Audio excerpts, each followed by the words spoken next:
वल्लभनगर विधानसभा seat को लेकर इस बार त्रिकोणीय मुकाबला देखने को मिल रहा है। लेकिन कांग्रेस ने एक बार फिर से सत्तावत परिवार पर ही विश्वास जताया है। लंबे समय से वल्लभनगर के इतिहास पर अगर नजर डालें तो सत्तावत परिवार के इर्द गिर्द ही कांग्रेस पार्टी की सीट घूमती हुई मिली है। एक बार फिर प्रीति सत्तावत पर विश्वास जताया है। मैम, स्वागत आपका ईटीवी में। आपके ससुर वल्लभनगर से बड़ी सियासत देखते आए हैं, आपके पति रहे और आप पर विश्वास जताए, क्या कहेंगे?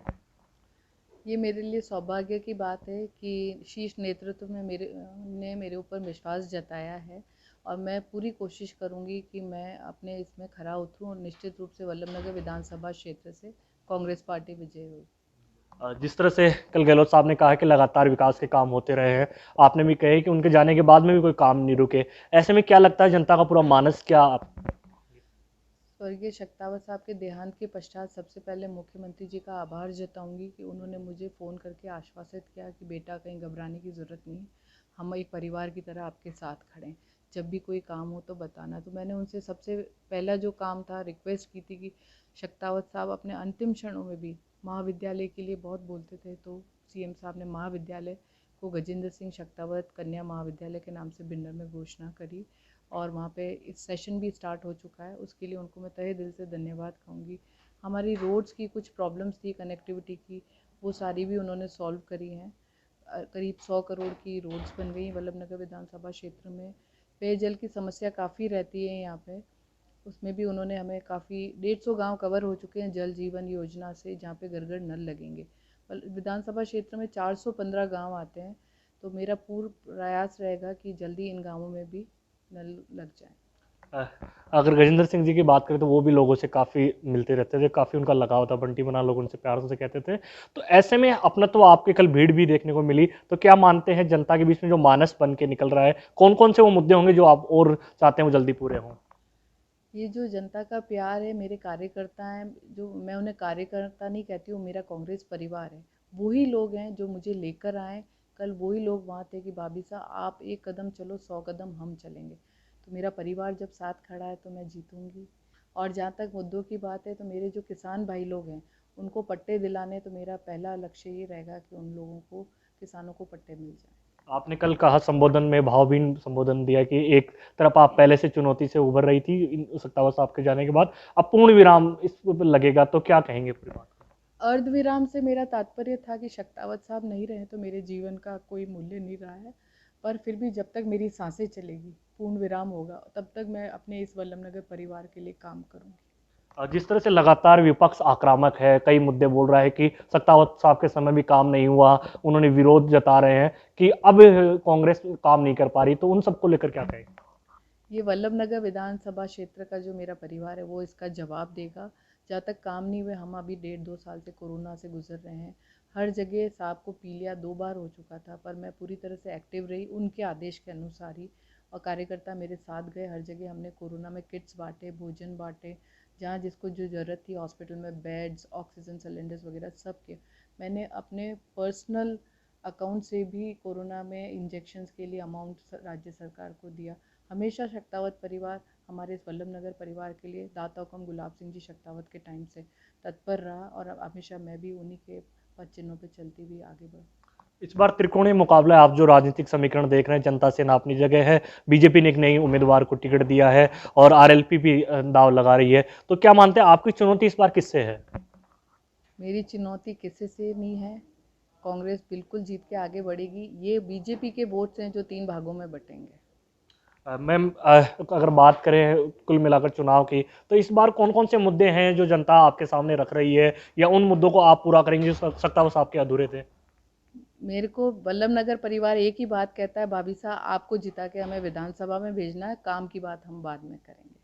इतना बड़ा विश्वास वल्लभनगर विधानसभा क्षेत्र का परिवार मुझे दे रहा है कि काम की कोई बात नहीं, आपको जीत के विधानसभा में भेजेंगे, उसके बाद काम बताएं।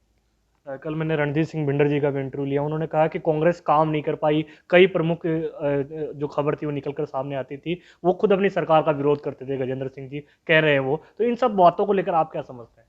कांग्रेस पार्टी जो संगठन है, शक्तावत परिवार का एक हिस्सा है, वो हमारा भी एक परिवार है। परिवार में छोटी मोटी बातें होती रहती है, तो ये विपक्ष का काम है उस बात को लंबी खींचना। पर हमेशा कांग्रेस पार्टी अपनी लाइन बढ़ाती है, आगे पीछे नहीं देखती है और अपने विकास के बारे में बात करती है। 2008 से 13 में भी शक्तावत साहब विधायक और संसदीय सचिव रहे। उन्होंने सेंट्रल से फंड्स लाके 850 करोड़ की रोडें बनवाई थी। उससे पहले बिंडर महाराज साहब थे, कोई विकास नहीं हुआ था। वो सिर्फ एक तहसील लेकर आए हैं जो भी शायद 8 या 12 किलोमीटर के अंतर में है। इसके अलावा आपको इतिहास के पन्ने खोल के देखिए, उन्होंने कोई विकास करा हो, उसके बाद आप कांग्रेस पार्टी का विकास देखिए। कंपैरिजन आप मीडिया को करना। गहलोत साहब भी कह चुके हैं 2.5 साल देख के देखना चाहिए, होगा नहीं। आपका भी परिवार अगर देखें, आपकी माँ भी बीजेपी से कद्दावर नेता रही हैं और अब आपको एक नई जिम्मेदारी मिली है, तो क्या मानते हैं कुल मिलाकर अगर देखा जाए तो इस बार वल्लभ नगर की जो सियासत निकल कर आ रही है उसको आप कैसे देखते हैं? वल्लभ नगर में जो इस बार रिजल्ट्स रहेंगे, सिर्फ वल्लभ नगर में ही नहीं, जैसे मेवाड़ में पहले शक्तावत साहब और सुखाड़िया साहब के टाइम, हमारे दाता हुक्म स्वर्गीय गुलाब सिंह जी शक्तावत के टाइम मेवाड़ से सारी सीटें कांग्रेस को जाती थी। 2023 में ये आपको देखने को मिलेगा। आप अपनी जीत को लेकर कितने आश्वस्त हैं? अगर मन से गहलोत साहब और पायलट साहब दोनों एक नजर आए, क्योंकि उस समय पायलट साहब के ग्रुप में चले गए थे सर, तो वो उसको लेकर भी कई चर्चाएं चलती थी, तो इस बार आप क्या दिखते हैं? हर परिवार में होता है, पांचों अंगुलियां बराबर नहीं होती, कोई किसी के साथ कोई किसी के साथ, पर कुल मिला के हम एक ही नींव से जुड़े हुए हैं, वो है कांग्रेस पार्टी। हम मिल के काम करेंगे। आप कहते हैं कि अशोक गहलोत जी को अपना गुरु मानती हैं, लंबे समय से बोलती हैं, तो सचिन पायलट जी भी आपसे कल चर्चा की है, तो चुनाव प्रचार को लेकर क्या कुछ बातें रही? उनसे मेरी कोई बात नहीं हुई, उन्होंने सिर्फ इतना पूछा था कि आप कैसी हैं, बच्चे कैसे हैं, बिटिया की शादी कब है और आपका प्रचार कैसा चल रहा है।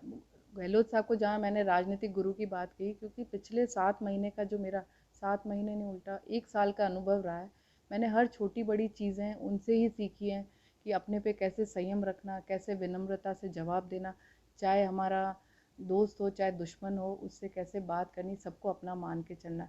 ये गुण उनमें मैंने देखे हैं, उनसे मैंने ये सीखे हैं। इसीलिए आज मैं इस टिकट मिला और वल्लभ नगर विधानसभा क्षेत्र परिवार मेरे साथ है। एक अंतिम सवाल मैम, आप घर घर में जा रहे हैं, लोगों से मिल रहे हैं, तो कैसा आपको लग रहा है जो लोगों का समर्थन है, उस समर्थन को आप कैसे देख रही हो और जनता के बीच में आप अपनी बात कैसे रख रही हैं? मैं गांव में पहुंचती नहीं हूँ, उससे पहले लोग इकट्ठे हो जाते हैं। पहले जब चुनाव होते थे सिर्फ पुरुष वर्ग वहाँ इकट्ठा होता था। आज आपने कल भी देखा होगा महिला वर्ग मेरे साथ जुड़ता जा रहा है। उन्हें मुझ पे विश्वास है कि मैं जल्दी उनके लिए, उनको आत्मनिर्भर बनाने के लिए कुछ नए काम करूँगी। कोई आपका ऐसा सपना जो वल्लभ नगर को लेकर आपने सजो रखा हो उसको? वल्लभ नगर में इंडस्ट्रीज़ नहीं है, तो मेरी बहुत इच्छा है ताकि अब जैसे कोरोना काल था तो कुछ जो बच्चे हैं अपने परिवार के पास ना आ सके, कुछ जो बाहर नौकरी कर रहे हैं वो नहीं पहुंच सके, तो मेरा उद्देश्य यही रहेगा कि इन सबको इकट्ठा करूं, रोजगार के लिए किसी को बाहर नहीं जाना पड़े, कुछ इंडस्ट्रीज़ अपने क्षेत्र में लाऊं। धन्यवाद मैम बातचीत के लिए। तो आपने कांग्रेस प्रत्याशी प्रीति शक्तावत को सुना, जिनका साफ कहना है कि वे जो गजेंद्र सिंह शक्तावत के सपने थे उनको तो पूरा करना ही चाहती है, साथ ही साथ युवाओं के लिए कोई फैक्ट्री लग सके उसको लेकर भी कहीं ना कहीं कल्पना पेश कर रही है। अब देखना होगा कि जनता जनादेश क्या जनादेश देती है। ईटीवी भारत के लिए उदयपुर से कपिल पारिक।